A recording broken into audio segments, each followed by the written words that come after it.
नमस्कार, जय हिंद, वंदे मातरम। दोस्तों स्वागत है आप सभी का। हमारी जो सीरीज है यूपी जीके की उसमें आज हम दूसरा कह सकते हैं कि दूसरा भाग है इसका। ठीक है, पिछला जो वीडियो था उसमें मैंने उत्तर प्रदेश की जो भौगोलिक स्थिति थी उस वहां तक मैंने पूरी चर्चा कर ली थी। ठीक है, तो आज हम बात करते हैं उत्तर प्रदेश की जो आगे की स्थिति है उसके बारे में। हालांकि ये जो सामने आपको स्क्रीन पे दिख रही है भौगोलिक सीमाएं, ये पिछले वीडियो में हम पूरा कवर करवा चुके थे। ठीक है, और साथ ही साथ ये जो स्लाइड है ये भी हम पिछले वीडियो में कवर करवा चुके थे। अगर आपने अभी तक हमारी जो पुराना कह सकते हैं कि जो पिछला वीडियो था फर्स्ट नंबर वाला वो नहीं देखा है तो आप वो जाके देख लीजिएगा। ठीक है, पूरा मैंने कवर करवा रखा है। आज हम बात करते हैं उत्तर प्रदेश में स्थित जो प्रमुख शिक्षण संस्थान है, ठीक है, उनके बारे में। ठीक है, तो उनके बारे में चर्चा करेंगे विस्तृत रूप से। तो जिसमें सबसे पहले नंबर पे आ जाता है हमारा Indian institute of sugar cane research. ठीक है, आप सभी को पता है जो गन्ना रिसर्च अनुसंधान है। ठीक है, हिंदी में इसको गन्ना रिसर्च अनुसंधान बोला जाता है। ये आपका कहाँ पे है? ये आपका लखनऊ में हो जाएगा। क्लियर। आगे हम बात करते हैं कि सेंट्रल इंस्टीट्यूट फॉर सब ट्रॉपिकल हॉर्टिकल्चर्स, ये भी आपका लखनऊ में स्थित है। ठीक है, नेशनल शुगर इंस्टीट्यूट यानी कि राष्ट्रीय जो चीनी अनुसंधान संस्थान है वो आपका कानपुर में। इसको आप इस तरीके से रिलेट कर पाएंगे जैसे कि जो शुगर केन है गन्ना, तो गन्ना को आप इस तरीके से समझ लेंगे कि गन्ना जो अनुसंधान संस्थान है वो लखनऊ में। किस तरीके से? जैसे कि लखनऊ पुलिस होती है वो सबसे ज्यादा पावरफुल रहती है और वो फिर पिटाई बहुत करती है, तो पिटाई किससे करेगी? गन्ने से। तो इस तरीके से आप उसको लखनऊ में मान सकते हैं।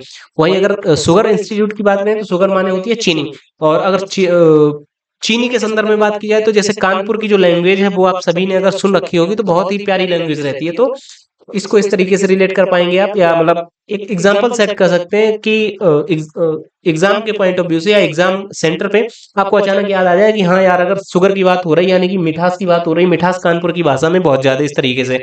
बाकी आपके अपने अपने ओपिनियन भी हो सकते हैं कि आप किस तरीके से इन क्वेश्चंस को याद करें। एक्चुअली ऐसा है कि जो ये इंस्टीट्यूट्स हैं या प्रमुख जो अनुसंधान संस्थान है, ठीक है, इनमें से लगभग 20 अनुसंधान संस्थानों की बात यहाँ पे मैं करने वाला हूँ जो कि काफी इंपॉर्टेंट है। 20 से प्लस भी हो सकते हैं। ठीक है, तो इन 20 में से कम उत्तर प्रदेश से संबंधित कोई भी एग्जाम होगा तो उसमें से एक क्वेश्चन डेफिनेटली, बल्कि कहीं कहीं तो 2 क्वेश्चन भी इससे बनने वाले हैं। ठीक है, तो एक क्वेश्चन तो डेफिनेटली यहाँ से उठ के आने ही वाला है हर एग्जाम में, यूपी के प्रत्येक एग्जाम में। ठीक है, तो इसीलिए मैं कोशिश कर रहा हूँ कि आप किसी ना किसी एग्जाम्पल के थ्रू आपके माइंड में ये बात बैठ जाए, ये बात आपके दिमाग में सेट हो जाए कि हाँ इससे इसको आप रिलेट करेंगे तो तुरंत यहाँ से वो एकदम हिट कर जाएगा। ठीक है, तो शुगर की बात हो गई तो कानपुर, और अगर शुगर केन की बात हो गई तो लखनऊ। ठीक है, आगे चलते हैं दलहन अनुसंधान संस्थान यानी कि जो दालों वगैरह का है तो उसका हो जाएगा आपका, ये भी कानपुर हो जाएगा। ठीक है, इंडियन इंस्टीट्यूट ऑफ टेक्नोलॉजी तो आईआईटी कानपुर तो सबको पता ही, उत्तर प्रदेश में अगर आईआईटी की बात की जाए तो ये तो कानपुर में ही है। ठीक है, और आईआईटी उत्तर प्रदेश से तो शायद मुझे नहीं लग रहा कि कानपुर के अलावा कहीं पे होगा। ठीक है, इसके अलावा लक्ष्मीपति सिंघानिया हृदय रोग संस्थान यानी कि ये कह सकते हैं कि जो हार्ट वाला भाग होता है उससे संबंधित जो संस्थान है, हृदय रोग संस्थान, ये कानपुर, हालांकि ये नहीं पूछा जाएगा, प्राइवेट है इस वजह से, तो ये आपके एग्जाम के पॉइंट ऑफ व्यू से ना के बराबर है, ध्यान रखेंगे। आगे बात करते हैं भारतीय पशु चिकित्सा अनुसंधान संस्थान, ये आपका बरेली में, ध्यान रखेंगे, पशु चिकित्सा अनुसंधान संस्थान। इसके अलावा अगर बात की जाए पक्षी अनुसंधान संस्थान, ये भी आपका बरेली में ही स्थित है। ठीक है, यानी कि पशु और पक्षी दोनों बरेली में स्थित है, ध्यान रखें, काफी इंपॉर्टेंट है। उत्तर प्रदेश के कई एग्जाम्स में ये क्वेश्चन आया हुआ है कि चिकित्सा अनुसंधान संस्थान कहाँ पे है उत्तर प्रदेश में, तो इज्जत नगर बरेली, और साथ के साथ इसी से लगा हुआ है आपका पक्षी अनुसंधान संस्थान। ठीक है, आगे बात करते हैं भारतीय सब्जी अनुसंधान संस्थान, तो सब्जी आपका वाराणसी हो जाएगा, इसको बनारस भी बोला जाता है। ठीक है, अगर चारागाह एवं चारा अनुसंधान संस्थान की बात करें तो चारा आपका झांसी में रहेगा।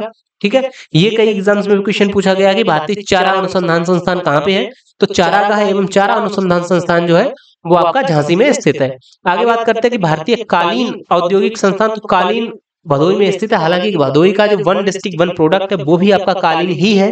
ठीक है, ध्यान रखेंगे। हालांकि अगर मिर्जापुर सीरीज आपने देख रखी तो मिर्जापुर में वहां की कालीन को फेमस बताया, हालांकि मिर्जापुर की भी कालीन फेमस है, पर अगर बात की जाए कि भारतीय कालीन औद्योगिक संस्थान तो ये आपका भदोई में स्थित है। ठीक है, क्लियर। आगे चलते हैं भारतीय हथकरघा तकनीकी संस्थान, तो हथकरघा होता है जो हाथों से सिलाई कढ़ाई वगैरह की जाती है, ये आपका चौका घाट वाराणसी, हालांकि वाराणसी सीधा सीधा क्वेश्चन आएगा चौका घाट। बहुत ही जो डीपली अगर पूछ लिया गया, जैसे कि यूपीएससी लेवल या पीसीएस लेवल में अगर पूछ लिया गया, तब ये बोला जाएगा कि चौका घाट, ठीक है। या फिर ऐसा पूछा जा सकता है कि चौका घाट कहाँ पे स्थित है, तब ये वाराणसी हो जाएगा। अगला क्वेश्चन आ जाता है कि उत्तर प्रदेश कृषि अनुसंधान परिषद। तो कृषि अनुसंधान परिषद, सिंपल सी बात है, अनुसंधान परिषद, सॉरी परिषद की बात हो रही है तो लखनऊ में ही होगा, ठीक है। राज्य आपदा प्रबंधन प्राधिकरण, ये भी आपका लखनऊ में ही स्थित है, ठीक है।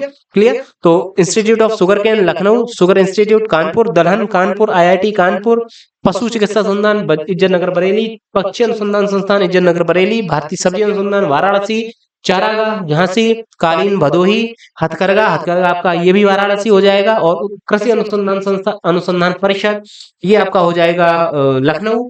और इसके अलावा अगर राज्य आपदा प्रबंधन प्राधिकरण की बात की जाए, सिंपल सी बात है कि राज्य में अगर आपदा आई है तो सिंपल सी बात है, राजधानी लखनऊ है तो लखनऊ में ही उथल पुथल मचेगी, ठीक है। तो इस तरीके से आप इसको रिलेट कर सकते हैं। आगे बात करते हैं व्यापार सुविधा केंद्र एवं craft museum, sorry craft museum. तो व्यापार सुविधा केंद्र एवं क्राफ्ट म्यूजियम की अगर बात करी जाए तो ये आपका वाराणसी में हो जाएगा। अगली बात करते हैं बायोटेक्नोलॉजी पार्क, ये आपका उत्तर प्रदेश में है। बीबी गिरी नेशनल लेबर इंस्टीट्यूट हालांकि नोएडा में, पर ये आपसे नहीं पूछा जाएगा, ठीक है। उत्तर प्रदेश राज्य औद्योगिक विकास निगम लिमिटेड, ये आपका कानपुर में हो जाएगा, काफी इंपॉर्टेंट है, इसको आप इंपोर्टेंट मार्क कर लेंगे आप। उत्तर प्रदेश राज्य औद्योगिक विकास निगम लिमिटेड, ठीक है। उत्तर प्रदेश ग्रामीण आयुर्विज्ञान संस्थान, यानी कि जो सरकारी हॉस्पिटल है, ये उत्तर प्रदेश ग्रामीण आयुर्विज्ञान संस्थान, ये आपका इटावा में है, जो कि सैफई मतलब सैफई जो गांव है, जो कि मुलायम जी का गांव था, मतलब है मुलायम जी का गांव, तो उन्हीं के गांव में ये विश्वविद्यालय बना था, ठीक है। और आगे बात करते हैं तो उत्तर प्रदेश औद्योगिक सहकारी संघ, ये भी आपका कानपुर में ही है। उत्तर प्रदेश वित्तीय निगम कानपुर, प्रादेशिक औद्योगिक व पूंजी निवेश निगम, ये आपका लखनऊ में हो जाए। पूंजी निवेश से आप रिलेट कर पाएंगे, जैसे कि अगर उत्तर प्रदेश में कहीं पे भी पूंजी पूंजी का निवेश होना है तो पूंजी पूंजी यानी कि पैसा, ठीक है, तो वो सबसे ज्यादा कहाँ पे, लखनऊ में है। तो इस तरीके से आप रिलेट कर सकते हैं। आगे बात करते हैं उत्तर प्रदेश राज्य औद्योगिक विकास निगम लिमिटेड, उत्तर प्रदेश राज्य औद्योगिक विकास निगम लिमिटेड, ओके, ये हालांकि ऊपर भी हो चुका था ये कानपुर। आगे बात करते हैं उद्यमिता विकास संस्थान, ये आपका लखनऊ हो जाएगा। सुगंध एवं सुरस विज्ञान केंद्र, तो आप सभी को पता है कन्नौज इत्र के लिए फेमस है, तो वहीं पे ये सुगंध एवं सुरस विकास केंद्र स्थापित है। आगे बात करते हैं उत्तर प्रदेश वस्त्र प्रौद्योगिकी संस्थान, तो आप सभी को पता है कि उत्तर भारत का कह सकते हैं कि मैनचेस्टर कानपुर को बोला जाता, क्यों बोला जाता, वो इसीलिए बोला जाता, उत्तर प्रदेश मतलब कि वस्त्र प्रौद्योगिकी संस्थान कानपुर में है। उत्तर प्रदेश लघु औद्योगिक निगम लिमिटेड, ये भी आपका कानपुर में ही है, यानी कि जो छोटे उद्योग होते हैं उनसे संबंधित जो भी निगम लिमिटेड है वो आपका कानपुर में है। तो एक बार रिवीजन कर लेते हैं फटाफट। व्यापार सुविधा केंद्र आपका वाराणसी हो जाएगा, ठीक है। बायोटेक्नोलॉजी पार्क आपका लखनऊ हो जाएगा, ठीक है। उत्तर प्रदेश राज्य औद्योगिक निगम लिमिटेड विकास निगम लिमिटेड आपका कानपुर। उत्तर प्रदेश ग्रामीण और विज्ञान संस्थान सैफई औद्योगिक सहकारी संघ कानपुर, वित्तीय निगम कानपुर, पूंजी निगम लखनऊ, औद्योगिक निगम कानपुर, ठीक है। उद्यमिता विकास लखनऊ, सुगंध वाला यानी कि कह सकते हैं कि इत्र वाला का जो भी सिस्टम है वो आपका कन्नौज, ठीक है। वस्त्र प्रौद्योगिकी कानपुर, ठीक है। और इसके अलावा उत्तर प्रदेश लघु उद्योग निगम लिमिटेड, ये भी आपका कानपुर हो जाएगा। क्लियर। आगे बात करते हैं उत्तर प्रदेश में ये भी कुछ अन्य कह सकते हैं कि संस्थान है जिसमें उत्तर प्रदेश निर्यात निगम लिमिटेड, तो निर्यात अगर उत्तर प्रदेश से कुछ भी बाहर जाएगा या बाहर से अंदर आएगा तो बिना राजधानी की परमिशन के नहीं हो सकता, यानी कि मुख्यमंत्री के आदेश से। मुख्यमंत्री कहाँ बैठेंगे, लखनऊ में, चूंकि लखनऊ राजधानी है। तो निर्यात निगम लिमिटेड आपका लखनऊ हो जाएगा। राज्य चर्म विकास एवं विपणन लिमिटेड, ये आपका चर्म यानी कि जो चमड़ा वगैरह का से संबंधित होता है, ठीक है। तो ये आपका राष्ट्रीय चर्म विकास एवं विपणन निगम लिमिटेड, ये आपका आगरा में स्थित है। चूंकि आप सभी को पता है आगरा एवं कानपुर चमड़े के उत्पादों के लिए काफी ज्यादा फेमस है उत्तर प्रदेश में, तो लेकिन ये जो निगम लिमिटेड है ये आपका आगरा में स्थित है। उत्तर प्रदेश इलेक्ट्रॉनिक्स निगम लिमिटेड, ये भी आपका लखनऊ में है। और राजकीय चीनी मिट्टी पात्र विकास केंद्र, ये आपका चुनार यानी कि कह सकते हैं खुर्जा में स्थित है। ध्यान रखें कि चीनी मिट्टी के बर्तनों के लिए खुर्जा काफी ज्यादा फेमस है, काफी इंपॉर्टेंट है, और खुर्जा का वन डिस्ट्रिक्ट वन प्रोडक्ट भी आपका चीनी मिट्टी के बर्तन ही है, ठीक है। आगे बात करते हैं कि उत्तर प्रदेश हस्तशिल्प विकास एवं विपणन लिमिटेड, हालांकि ये लखनऊ में ही है, मैं पहले भी बता चुका हूँ। आगे बात करते हैं उत्तर प्रदेश राज्य औद्योगिक विकास प्राधिकरण, ये आपका कानपुर में स्थित है। क्लियर। तो यहाँ तक हो गए हमारे उत्तर प्रदेश के में स्थित प्रमुख संस्थान, जिनसे पिछले कई एग्जाम्स में कई सारे क्वेश्चंस बने हैं। अगर आपने उत्तर प्रदेश का कोई भी एग्जाम दिया है तो आप सभी को पता ही होगा, और नहीं भी दिया है तो अब आप रेडी हैं।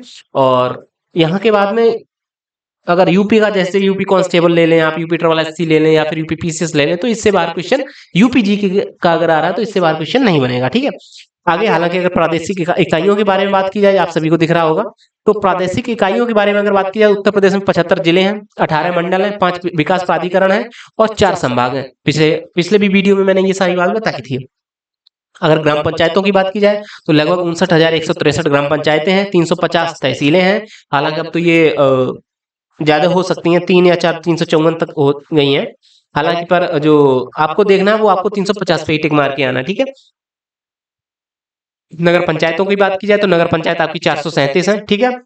और नगर पालिका परिषद की बात की जाए 198 है। नगर निगम 17 नगर निगम है उत्तर प्रदेश में। क्षेत्र पंचायतों की बात की जाए, क्षेत्र पंचायतें यानी कि 821 है। न्याय पंचायतों की बात की जाए तो 8135 है तथा सामुदायिक विकास खंड की बात की जाए तो ये लगभग 822 है। क्लियर। आगे चलते हैं तो ऊर्जा के क्षेत्र में अगर बात की जाए, उत्तर प्रदेश में ऊर्जा से संबंधित जो क्वेश्चंस हैं उसमें राज्य विद्युत परिषद का जो गठन हुआ था वो 1969 में हुआ था, ठीक है। और प्रदेश में कुल विद्युत उत्पादन का जो क्रम है वो सबसे ज्यादा तापीय विद्युत होती है, उसके बाद जल विद्युत यानी उसके बाद परमाणु विद्युत और उसके बाद में सौर विद्युत, यानी कि जो हम थर्मल पावर प्लांट से जो भी बिजली पैदा करते हैं वो सबसे ज्यादा उत्तर प्रदेश में पैदा की जाती है। उसके बाद में हम जो जल या कह सकते हैं कि ये एक तरीके से नदियों पे बांध बना के जो हम जल विद्युत उत्पादन करते हैं वो दूसरे नंबर पे आता है, ठीक है। और उसके बाद में अगर बात करें कि परमाणु से जो हम न्यूक्लियर रिएक्टर से जो बिजली पैदा करते हैं वो हमारे यहाँ तीसरे नंबर पे आता है। और सौर ऊर्जा से मान सकते हो वो बहुत ना के बराबर है जो कि चौथे नंबर पे आता है, क्लियर। तो सबसे ज्यादा तापीय विद्युत, उसके बाद जल विद्युत, उसके बाद परमाणु विद्युत और उसके बाद में सौर विद्युत। आगे बात करते हैं तो उत्तर प्रदेश विद्युत नियामक आयोग का जो गठन हुआ था 1998 में हुआ था। और राज्य में एनटीपीसी यानी कि नेशनल थर्मल पावर कॉर्पोरेशन की गैस आधारित तापीय परियोजनाएं 3 है, जो कि एक औरैया में है, दूसरी आंवला में है, तीसरी दादरी में। दादरी ये आपका गौतम बुद्ध नगर या नोएडा के आसपास का क्षेत्र है दादरी, ठीक है। आगे बात करते हैं राज्य की सबसे पुरानी तापीय विद्युत जो परियोजना है वो है हरदुआगंज जो कि तापीय विद्युत परियोजना जो कि 1942 की यानी कि आजादी से भी पहले की ये परियोजना है। आगे बात करते हैं राज्य में एकमात्र परमाणु विद्युत केंद्र की स्थापना नरौरा में है जो कि बुलंदशहर में स्थित है। बुलंदशहर जो जिले का नाम है और नरौरा एटॉमिक पावर कह सकते हैं कि सेंटर है उत्तर प्रदेश का एकमात्र। आगे बात करते हैं उत्तर प्रदेश नवीन एवं नवीकरणीय ऊर्जा विकास प्राधिकरण की जो स्थापना हुई थी वो 1983 में हुई थी, ठीक है। अगला बात करते हैं अगर खनिज के बारे में तो ऊर्जा से संबंधित इतने ही क्वेश्चन है, जिसमें सबसे पुरानी अगर तापीय परियोजना की बात की जाए तो वो हरदुआगंज है जो कि हरदुआगंज तापीय परियोजना है, ठीक है। और अगर बात करते हैं कि एकमात्र विद्युत केंद्र की बात की जाए जो कि परमाणु विद्युत केंद्र है जो कि आपका नरौरा बुलंदशहर में है, ठीक है। और एनटीपीसी की अगर बात की जाए तो औरैया, आंवला और दादरी में। औरैया आपको पता ही होगा, ठीक है। और आंवला ये आपका सोनभद्र में स्थित है तथा दादरी यानी कि कह सकते हैं कि गौतम बुद्ध नगर के पास में स्थित है, ठीक है। और अगर विद्युत उत्पादन की बात की जाए तो सबसे ज्यादा विद्युत उत्पादन उत्तर प्रदेश में तापीय विद्युत से होता है, उसके बाद में जल विद्युत से होता है, उसके बाद में परमाणु विद्युत से होता है और उसके बाद में सौर विद्युत से होता है। आगे बात करें अगर खनिज के बारे में तो राज्य खनिज विकास निगम की स्थापना हुई थी 1974 में। और खनिज संसाधन की दृष्टि से उत्तर प्रदेश का जो स्थान है कह सकते हैं कि निम्न मध्यम श्रेणी का है, यानी कि जैसे कि अगर 3 स्थान बनाए जाए कि टॉप के बाद में मिडिल का और मिडिल के बाद में लोअर का, तो अब इसमें भी अगर सभी में 3-3 स्थान बनाए, जैसे टॉप में भी एक सबसे हाई लेवल का, उसके बाद में टॉप में मिडिल लेवल का, उसके बाद टॉप में लोअर लेवल का, सेम इसी तरीके से मिडिल में हाई लेवल का, मिडिल में मिडिल लेवल का और मिडिल में लोअर लेवल का, ऐसे ही लोअर में भी टॉप लेवल का, मिडिल लेवल का और लोअर लेवल का। तो ध्यान रखें उत्तर प्रदेश का निम्न में से जो मध्यम वर्ग का स्थान है वो खनिज के क्षेत्र में। हालांकि आप सभी को पता है उत्तर प्रदेश में खनिज तो ना के बराबर ही पाया जाता है, पर फिर भी जो भी थोड़ा बहुत हमको मिलता है वो सोनभद्र या फिर ललितपुर से मिलता है, ठीक है। और अगर बात की जाए उत्तर प्रदेश में सर्वाधिक सोना प्राप्त किया जाता है, ठीक है। और सर्वाधिक सोना जो है उत्तर प्रदेश में सोनभद्र डिस्ट्रिक्ट से प्राप्त किया जाता है। ऐसा नहीं कि पूरे देश से में सबसे ज्यादा सोना उत्तर प्रदेश में, नहीं, उत्तर प्रदेश में जो सबसे ज्यादा सोना मिलता है वो मिलता है सोनभद्र में। और जो कि सोने की भी जैसे कि 4 कैटेगरी होती है तो उसमें भी हमको जो उत्तर प्रदेश में सोना मिलता है वो मतलब लोअर कैटेगरी वाला जो होता है वो मिलता है, ठीक है। आगे बात करते हैं प्रदेश में तांबा प्राप्त होता है, तो तांबा जो होता है वो उत्तर प्रदेश में सोनराई क्षेत्र से होता है जो कि ललितपुर, आपने अगर डिस्ट्रिक्ट देखा होगा, मैंने मैप करवाया था जहाँ पे ललितपुर को 3 तरफ से मध्य प्रदेश ने घेर रखा था, मैंने अगर आपको याद हो तो पिछले वीडियो में। तो सोनराई क्षेत्र में या कह सकते हैं कि ललितपुर डिस्ट्रिक्ट से हमको तांबा प्राप्त होता है, ठीक है। कोयला सोनभद्र से तथा तांबा ललितपुर से। आगे बात करते हैं परिवहन एवं संचार के बारे में। तो राष्ट्रीय राजमार्गों की लंबाई से दृष्टि में कह सकते हैं कि उत्तर प्रदेश का जो नेशनल हाईवेज है वो उत्तर प्रदेश में सबसे ज्यादा है। अगर पूरे देश की कंपैरिजन की बात की जाए, देश की मतलब कि उसकी बात की जाए। अ, आगे बात करते हैं कि उत्तर प्रदेश राज्य राजमार्ग प्राधिकरण का गठन 2004 में हुआ था। यमुना एक्सप्रेसवे औद्योगिक विकास प्राधिकरण का गठन, यमुना एक्सप्रेसवे आप सभी को पता है जो कि आगरा और नोएडा एक्सप्रेसवे है, इसी को यमुना एक्सप्रेसवे बोला जाता है। तो इसका जो प्राधिकरण हुआ था उसका गठन 2001 में हुआ था। और सबसे लंबा जो राजमार्ग है NH2 है, जो कि ग्रांड ट्रंक रोड है, जो कि शेरशाह सूरी ने बनवाया था, जो कि कलकत्ता से यानी कि बंगाल के कलकत्ता से स्टार्ट होके पाकिस्तान के पेशावर तक जाता था, जो कि उत्तर प्रदेश में जैसे कि बलिया से ही एंट्री हो जाती थी। और वहां से लेके कह सकते हैं कि आपका मान सकते हैं अलीगढ़ होते हुए दिल्ली दिल्ली तक आता था, तो यानी कि गाजियाबाद तक आता है। तो ये ग्रांड ट्रंक रोड है जो कि शेरशाह सूरी द्वारा बनवाया गया था, ठीक है, जो कि उत्तर प्रदेश का सबसे लंबा राजमार्ग था। आगे बात करते हैं, और यही सबसे पुराना भी राजमार्ग है, ठीक है, ध्यान रखेंगे इस बात को। आगे बात करते हैं देश का सबसे लंबा ग्रीनफील्ड एक्सेस कंट्रोल एक्सप्रेसवे, ये आगरा लखनऊ एक्सप्रेसवे, यानी कि आप सभी को पता है जो आगरा एक्सप्रेसवे है वो नोएडा से स्टार्ट होके आगरा तक गया था। अब इसी को आगे एक्सटेंड कर दिया गया है, आगरा से इसको थोड़ा आगे से बढ़ा के आगरा से लखनऊ तक गया है, और लखनऊ से आगे इसको बढ़ा के प्रयागराज तक ले जाया गया है, ठीक है। तो इस तरीके से मतलब हालांकि इसको केवल यहाँ से यहाँ तक ही जोड़ते हैं, आगरा लखनऊ एक्सप्रेसवे, ठीक है। इसकी लंबाई लगभग 302 किलोमीटर है, जो कि ये वाला सिर्फ आगरा से लेके लखनऊ तक का, ठीक है। तो ये ग्रीनफील्ड एक्सेस कंट्रोल एक्सप्रेसवे है उत्तर प्रदेश का।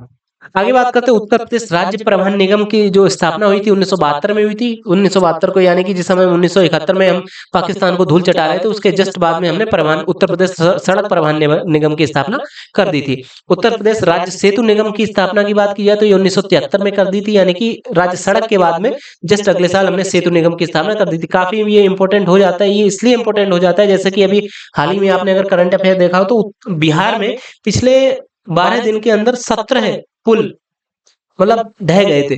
पता नहीं बिहार के इंजीनियर क्या कर रहे हैं या बिहार के नेता क्या कर रहे हैं। एक तरफ ये मतलब बिहार की जनता का हाल आप देख ही रहे हैं, दूसरा ये है कि बिहार के मतलब जो नेता हैं वो एक तरफ ये कह रहे हैं कि बिहार को स्पेशल राज्य का दर्जा दिया जाए, लेकिन वहीं वो अपने इंजीनियरों को अपने नेताओं को क्यों नहीं समझा रहे हैं कि भाई तुमको पैसा इतना दिया जा रहा है, वो सारा पैसा तुम मतलब खाने के बाद में मतलब पुलों पे मिट्टी लगाई जा रही है, मिट्टी के पुल बनाए जा रहे हैं, तो वो कैसे तक चलेंगे यार, ठीक है। तो कुल मिला के पुल पुल काफी ज्यादा सुर्खियों में है, इस वजह से ये जो राज्य सेतु निगम लिमिटेड है उत्तर प्रदेश का, ये इंपोर्टेंट हो जाता है। यानी उत्तर प्रदेश राज्य सेतु निगम की स्थापना 1973 में हुई थी और राज्य परिवहन निगम की स्थापना 1972 में हुई थी, और 1971 में हमारा पाकिस्तान के साथ में युद्ध हुआ था जहां से हमारा बांग्लादेश राज्य बना था, ठीक है। विश्व का सबसे लंबा रेलवे प्लेटफॉर्म की अगर बात की जाए तो गोरखपुर था।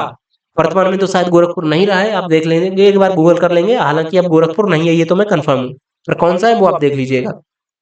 आगे बात करते हैं लखनऊ मेट्रो रेल कॉर्पोरेशन का स्थापना जो हुई थी या गठन हुआ तो 2013 में हुआ था। लखनऊ मेट्रो का जो व्यावसायिक रूप से संचालन हुआ था वो 5 सितंबर सन 2017 से स्टार्ट हो गया था। हालांकि अगर अब बात की जाए वर्तमान में तो उत्तर प्रदेश के 5 जिलों में मेट्रो स्टार्ट हो गई है, जिसमें शायद नोएडा, गाजियाबाद और मेरठ, नोएडा, गाजियाबाद, मेरठ, आगरा और लखनऊ, ठीक है। ये 5 जिले हो गए जहाँ पे मेट्रो कंटिन्यू चल रही है।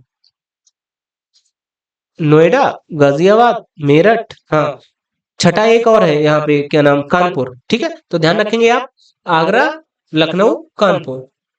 आगे बात करते हैं अगले क्वेश्चन पे या अगले स्लाइड पे। तो रेल सुरक्षा आयोग का जो मुख्यालय है, रेल सुरक्षा रहेगी ये, ठीक है।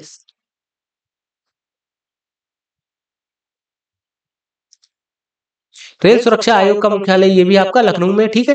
और राज्य में प्रथम रेलगाड़ी मार्च 1860 या 1859 में मान सकते हैं आप, पहली रेलगाड़ी 1859 में चलाई गई। तो अगर देश की पहली रेलगाड़ी की बात की जाए तो 1853 में चलाई गई थी, ठीक है, आप सभी को पता ही होगा, जो बांदा से वहां तक चली थी, मुंबई से थाने के बीच में चली थी, ठीक है। तो प्रथम रेलगाड़ी जो मार्च 1859 में उत्तर प्रदेश में चलाई गई थी, जो कि प्रयागराज से कानपुर के बीच में चली थी। प्रदेश में कुल रेल नेटवर्क की अगर बात की जाए तो 9,167 किलोमीटर मान सकते हैं कि रेल नेटवर्क है, जो कि देश में प्रथम स्थान पे, ठीक है। अगर देखिए रेल नेटवर्क की बात की जाए तो इसमें भी अगर उत्तर प्रदेश पहले स्थान पे, और जो सड़क की बात की जाए यानी कि राज्य सड़क परिवहन की बात की जाए तो उसमें भी उत्तर प्रदेश टॉप पे है। ठीक है, प्रदेश में 15 मई 1947 को बस सेवा प्रारंभ की गई थी, सबसे पहले जो लखनऊ से बाराबंकी के मध्य में चली थी।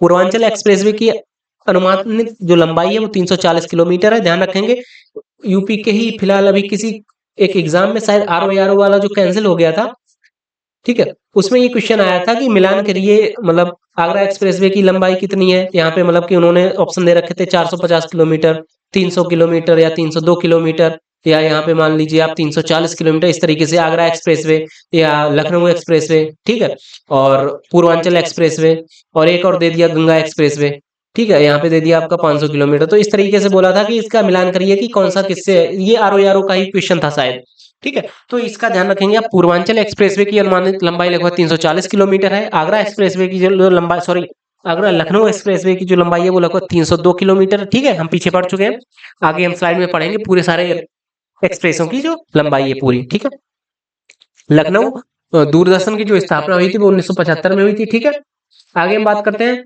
तो अयोध्या से नेपाल के बीच में बस सेवा प्रारंभ हुई थी, जो कि मई 2018 को माननीय मुख्यमंत्री योगी आदित्यनाथ जी ने स्टार्ट की थी। पैराट्रोपिंग ट्रेनिंग इंस्टीट्यूट जो है वो आगरा में स्थित है, आप सभी को पता ही है। आदित्य बिरला ग्रुप ने निजी हवाई अड्डा विकसित किया है जो कि सोनभद्र में है। ठीक है, काफी इंपोर्टेंट हो जाता है चूंकि अभी फिलहाल अडानी और अंबानी जी काफी फेमस है, चूंकि अंबानी जी के लौटने की शादी हो रही है, दुनिया भर का पैसा उन्होंने बर्बाद कर रखा है, और प्राइवेटाइजेशन का ये आपको असर दिख ही रहा होगा।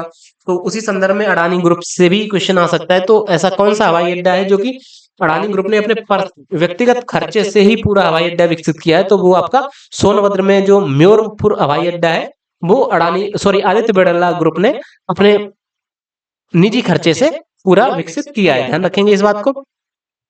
देश का पहला मल्टी मॉडल टर्मिनल जो कि वाराणसी में स्थित है, ध्यान रखेंगे इस बात को। देश का पहला मल्टी मॉडल जो टर्मिनल है वाराणसी में स्थित है। प्रदेश में लखनऊ आकाशवाणी केंद्र की स्थापना 1938 में हुई थी।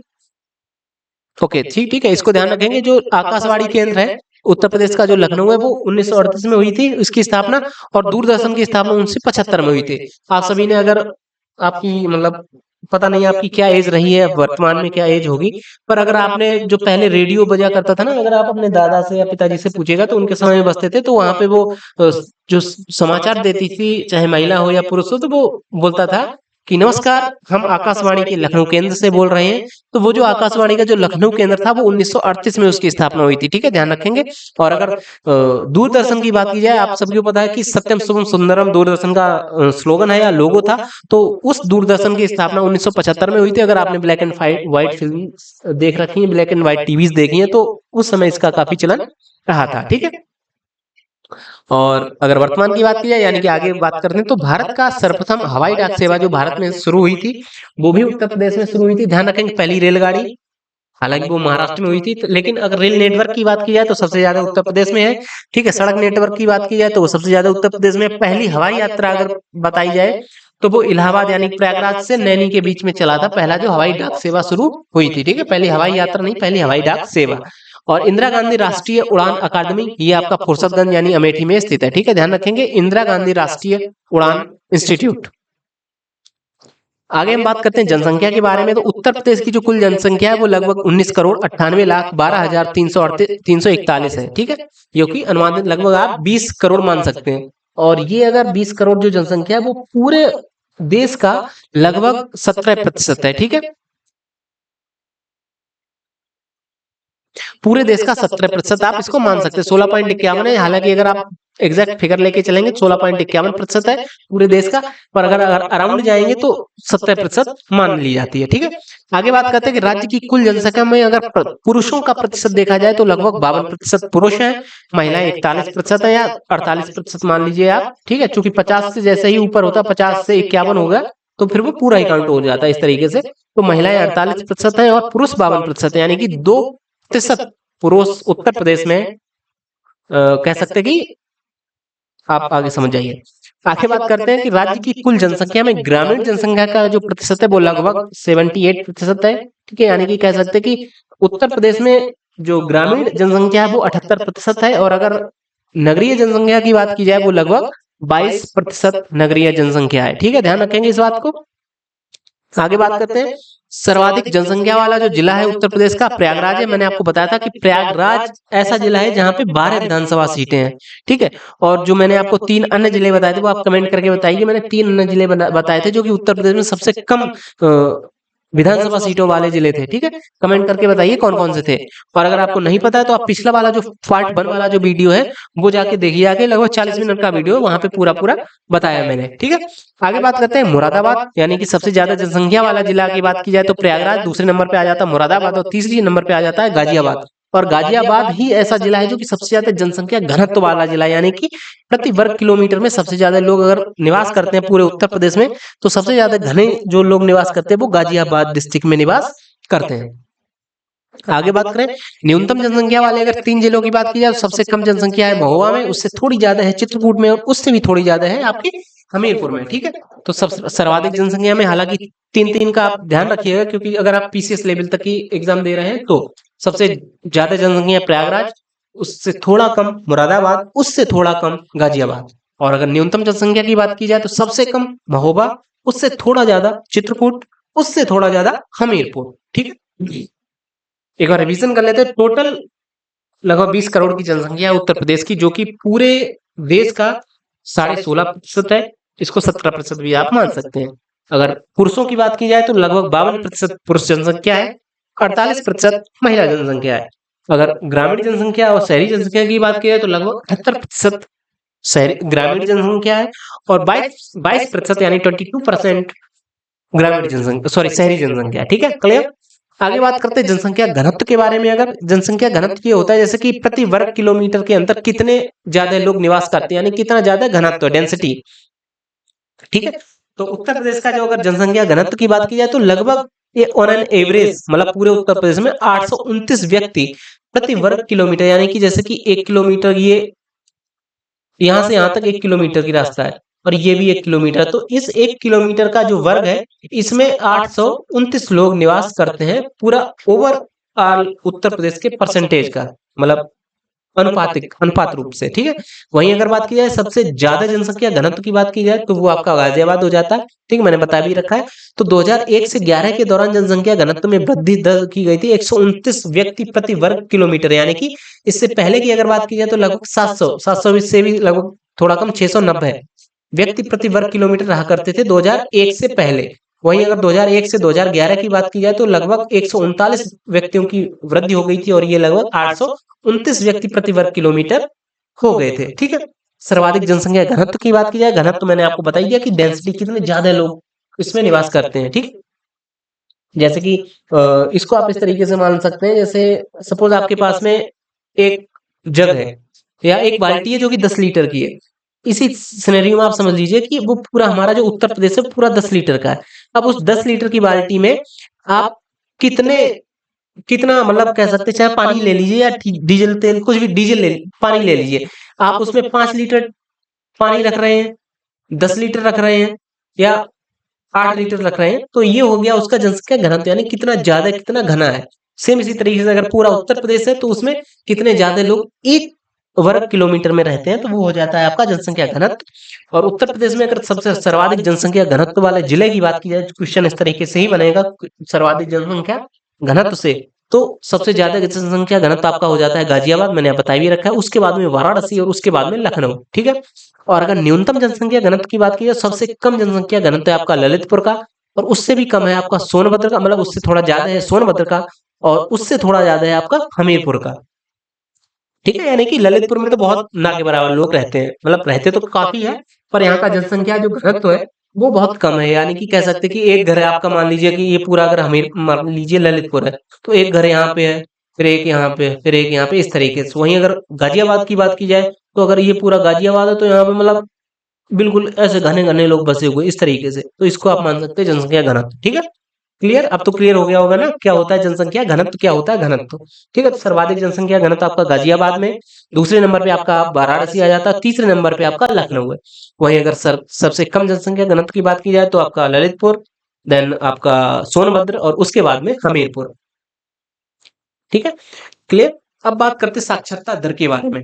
साक्षरता दर क्या होता है, यानी कि कितने ज्यादा लोग साक्षर हैं, यानी कि पढ़े लिखे हैं, यानी कि लिखना जानते हैं और पढ़ना जानते हैं, इतने ही इतना ही आपको आना चाहिए, आपको लिखना आना चाहिए, आपको पढ़ना आना चाहिए, बस आप साक्षर हैं। ठीक है, तो उत्तर प्रदेश की अगर कुल साक्षरता दर की बात की जाए तो लगभग 68% जो लोग हैं, जनसंख्या है उत्तर प्रदेश की साक्षर है, यानी कि 68% जनसंख्या उत्तर प्रदेश की पढ़ना भी जानती है और लिखना भी जानती है।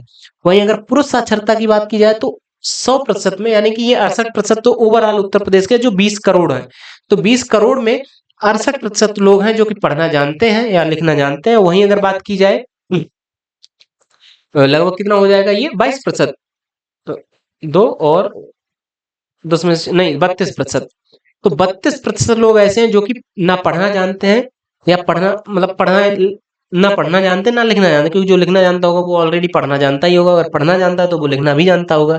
ठीक है, तो 32% लोग ऐसे हैं जो कि अनपढ़ हैं या कह सकते हैं जो साक्षर नहीं है, और 68% ऐसे लोग हैं जो कि साक्षर हैं, यानी जिनको पढ़ना और लिखना दोनों आते हैं।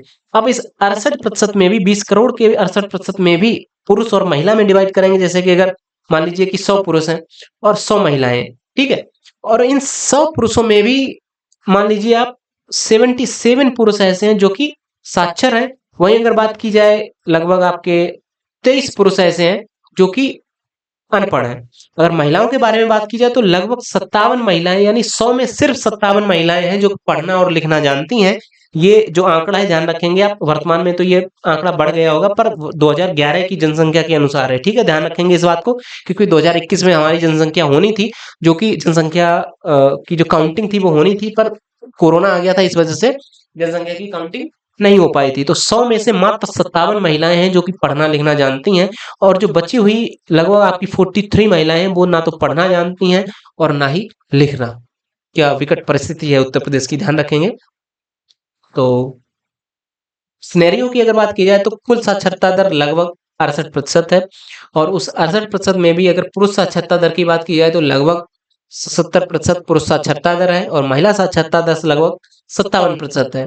ठीक है, और अगर औसतन साक्षरता वृद्धि की बात की जाए तो लगभग 11.36% की वृद्धि हुई थी, यानी कि 2001 से पहले अगर हमारी साक्षरता दर की बात की जाए तो 2011 से पहले हम मान लीजिए कि हम मात्र 57% ही कह सकते हैं आप साक्षर हुआ करते थे पूरा उत्तर प्रदेश में।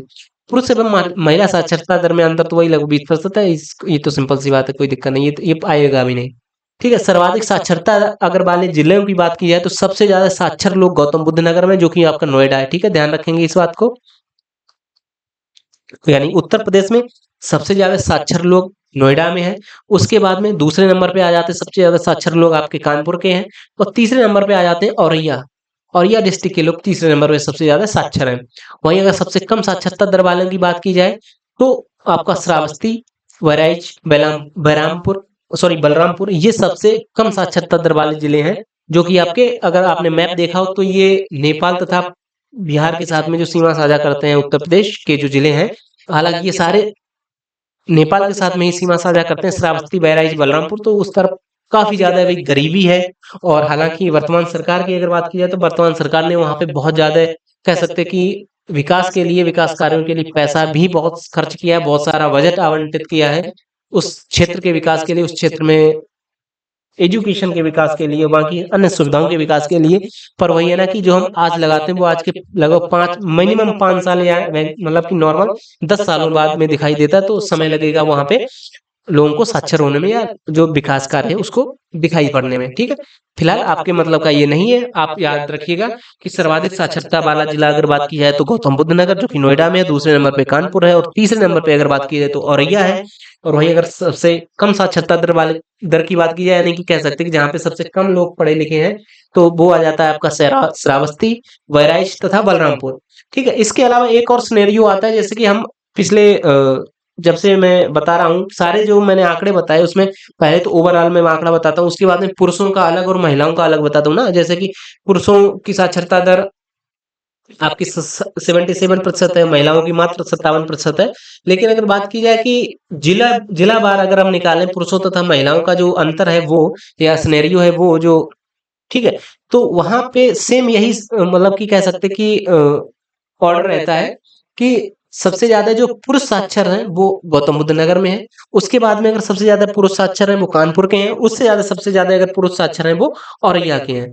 ठीक है। और अगर बात की जाए सबसे कम साक्षरता में, तो सबसे ज्यादा जो कम साक्षर पुरुष हैं वो भी आपके श्रावस्ती में। उससे कम जो मतलब उससे थोड़ा ज्यादा है वो आपका बहराइच में। मतलब कुल मिला के क्रम इनका भी सेम यही रहने वाला है, पुरुषों का और महिलाओं का। आगे हम बात करते हैं उत्तर प्रदेश के लिंगानुपात के बारे में। ठीक है, लिंगानुपात क्या होता है? जैसे कि अगर आपने बात की, जैसे मैंने आपको बताया था कि उत्तर प्रदेश में 52% पुरुष जनसंख्या है और 48% महिला जनसंख्या है, यानी कि यहाँ पे 4% का अंतर आ रहा था। ठीक है, तो ये 4% है, यानी कि ये 4% जो महिलाएं हैं ये कम रहेंगी। सिंपल सी बात, जैसे कि अगर सपोज टोटल 100% है या 100 मान लीजिए, तो 100 में 52 पुरुष हैं तो 48 महिलाएं रह गई। सिंपल सी बात है। तो ये जो अंतर है, यानी कि कुल मिला के 4 का जो अंतर आ रहा है, तो ये जो 4 का अंतर है इसको ही बोलते हैं अनुपात। ठीक है, यानी कि डिफरेंस, वैसे हालांकि इसको डिफरेंस बोलते हैं, पर लिंग का मतलब यही हो जाता है कि पुरुष तथा महिलाओं में का जो अनुपात है उसको बोलते हैं लिंगानुपात। ठीक है, यानी पुरुषों और महिलाओं का जो अनुपात है वो लिंगानुपात हो जाएगा। ठीक है, तो उत्तर प्रदेश में औसत जो लिंगानुपात है वो लगभग 1000 पुरुषों पे 900, सॉरी, उत्तर प्रदेश का जो औसत लिंगानुपात है वो 912 है। ठीक है, ध्यान रखेंगे इस बात को। जैसे कि 1000 पुरुषों पे अगर 1000 पुरुष उत्तर प्रदेश में रहते हैं, तो वहीं अगर महिलाओं की बात की जाए तो मात्र 912 महिलाएं उत्तर प्रदेश में मिलती हैं। यानी कि कुल मिला के आपकी मान सकते हैं आप 88 जो पुरुष हैं वो अविवाहित रह जाते हैं आंकड़ों के अनुसार। ठीक, तो उत्तर प्रदेश का जो लिंगानुपात है वो 1000 पुरुषों पे 912, 1000 पुरुषों पे 912 महिलाओं का है। वहीं अगर बात की जाए पूरे भारत का, अगर लिंगानुपात की बात की जाए, तो पूरे भारत का जो लिंगानुपात है वो आपका हो जाएगा 943। ठीक है, क्लियर। आगे हम बात करते हैं 2001 से 11 के दौरान उत्तर प्रदेश में जो लिंगानुपात की जो वृद्धि हुई थी वो 14 अंक की हुई थी। यानी कि इससे पहले उत्तर प्रदेश का जो लिंगानुपात था वो लगभग 12, ये हटा दो, 2 और हटा दो, लगभग 898 पुरुषों, 898 मतलब 1000 पुरुषों पे 898 महिलाएं हुआ करती थी। ठीक है, आगे बात करते हैं सर्वाधिक लिंगानुपात वाले जिले, यानी कि जो घटते क्रम सबसे ज्यादा लिंगानुपात की बात की जाए तो जौनपुर का, जहाँ पे 1000 पुरुषों पे 1024 महिलाएं हैं। उसके बाद में आजमगढ़, जहाँ 1000 पुरुषों के पीछे 1019 महिलाएं हैं। और उसके बाद में आ जाता है आपका देवरिया, जहाँ पे 1000 पुरुषों पे 1017 महिलाएं हैं। ठीक है, अगर अगर न्यूनतम जनसंख्या की बात की जाए तो सबसे कम लिंगानुपात जो है वो आपका गौतम बुद्ध नगर, ध्यान रखिए, मतलब सबसे ज्यादा पढ़े लिखे हैं गौतम बुद्ध नगर में और सबसे कम लिंगानुपात भी है गौतम बुद्ध नगर का। उसके बाद में हमीरपुर और बागपत, इनका लिंगानुपात लगभग 861 है। और उससे भी थोड़ा थोड़ा बड़ा है लिंगानुपात जो कि कानपुर नगर का। देखिए, मतलब गौतम बुद्ध नगर और कानपुर तो मतलब सबसे ज्यादा एजुकेटेड जो डिस्ट्रिक्ट माने गए हैं, यानी कि सबसे ज्यादा जो शिक्षा का जो अनुपात है, एजुकेशन का अनुपात है, वो सबसे ज्यादा गौतम बुद्ध नगर का है और उसके बाद में कानपुर का ही।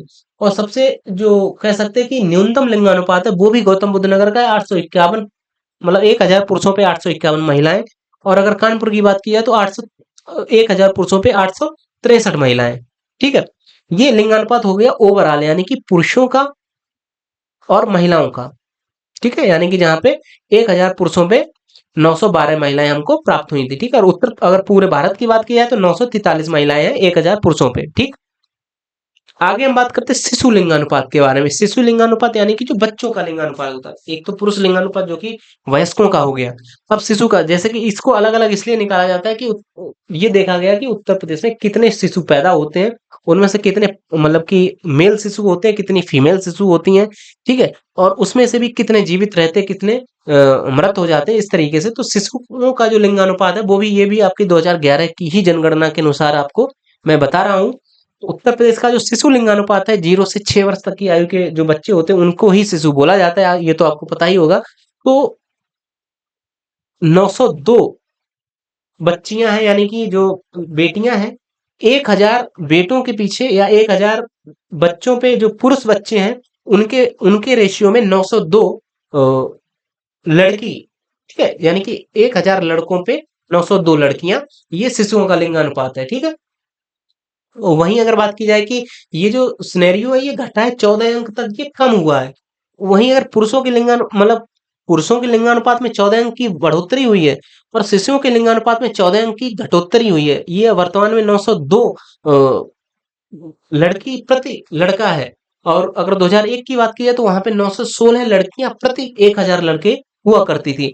और राज्य में सबसे सर्वाधिक और सबसे कम शिशु लिंगानुपात की अगर बात की जाए तो सबसे ज्यादा जो शिशु लिंगानुपात है वो आपका है आपका बलरामपुर में और सबसे कम शिशु लिंगानुपात है वो आपका बागपत में। ठीक है, आगे बात करें अगर दशकीय वृद्धि दर के बारे में तो 2001 से 2011 के दौरान जो औसत दशकीय वृद्धि उत्तर प्रदेश में दर्ज की गई थी वो 20.30 की थी और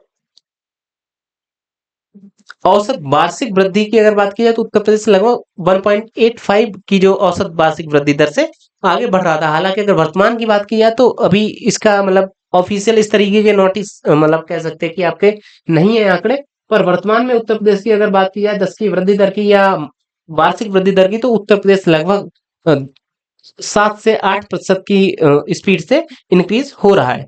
ठीक है, और दौरान 10 की वृद्धि के में गिरावट की बात की जाए 5.62 है और दौरान पुरुषोत्तम महिलाओं की वृद्धि दर की बात की जाए तो 19 पॉइंट, ये हालांकि इतना इंपॉर्टेंट नहीं है पर सर्वाधिक 10 की वृद्धि दर वाले अगर जिलों की बात की जाए ये जनसंख्या से भी थोड़ा संबंधित हो जाता है तो सबसे सर्वाधिक 10 की वृद्धि दर वाले जिले गौतम बुद्ध नगर है, दूसरा गाजियाबाद है और तीसरा श्रावस्ती, यानी कि उत्तर प्रदेश से निकल निकल के लोग सबसे ज्यादा गौतम बुद्ध नगर में आए। उसके बाद में गौतम बुद्ध नगर में तो जगह ही नहीं बची तो फिर गाजियाबाद में शिफ्ट हो गए और जब गाजियाबाद में भी जगह नहीं मिल रही तो फिर श्रावस्ती या फिर और उत्तर प्रदेश से लगे हुए जो भी डिस्ट्रिक्ट है वहां पे अपने आप को एडजस्ट कर रहे हैं। न्यूनतम 10 की वृद्धि दर की अगर बात की जाए तो सबसे कम वृद्धि जो दर हुई है वो आपकी कानपुर की हुई है, उसके बाद में हमीरपुर की हुई थी और सबसे कम हुई है आपकी मान सकते हैं आपकी बागपत की। ठीक है, तो कुल मिला के सर्वाधिक 10 की वृद्धि दर के जो जिले हैं वो गौतम बुद्ध नगर, गाजियाबाद, श्रावस्ती और न्यूनतम 10 की वृद्धि दर की बात की जाए तो कानपुर, हमीरपुर तथा बागपत हो जाएंगे आपके। आगे हम बात करते हैं अनुसूचित जातियों के बारे में।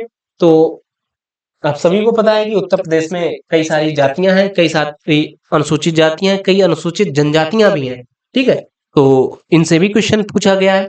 तो उत्तर प्रदेश में कुल जनसंख्या में अनुसूचित जाति का जो प्रतिशत है वो लगभग जैसे कि 100 टोटल है तो 100 में 20%, 20 क्या 21 मान लीजिए, 21% अनुसूचित जातियां हैं और लगभग 0.6% मतलब ना के बराबर मान सकते हैं आप अनुसूचित जनजातियां। तो अनुसूचित जनजातियों का जो जनसंख्या है उत्तर प्रदेश में वो बिल्कुल नगण्य है या कह सकते हैं आप ना के बराबर है, लेकिन अनुसूचित जातियों की अगर संख्या की बात की जाए तो अनुसूचित जातियों की जो संख्या है उत्तर प्रदेश में वो लगभग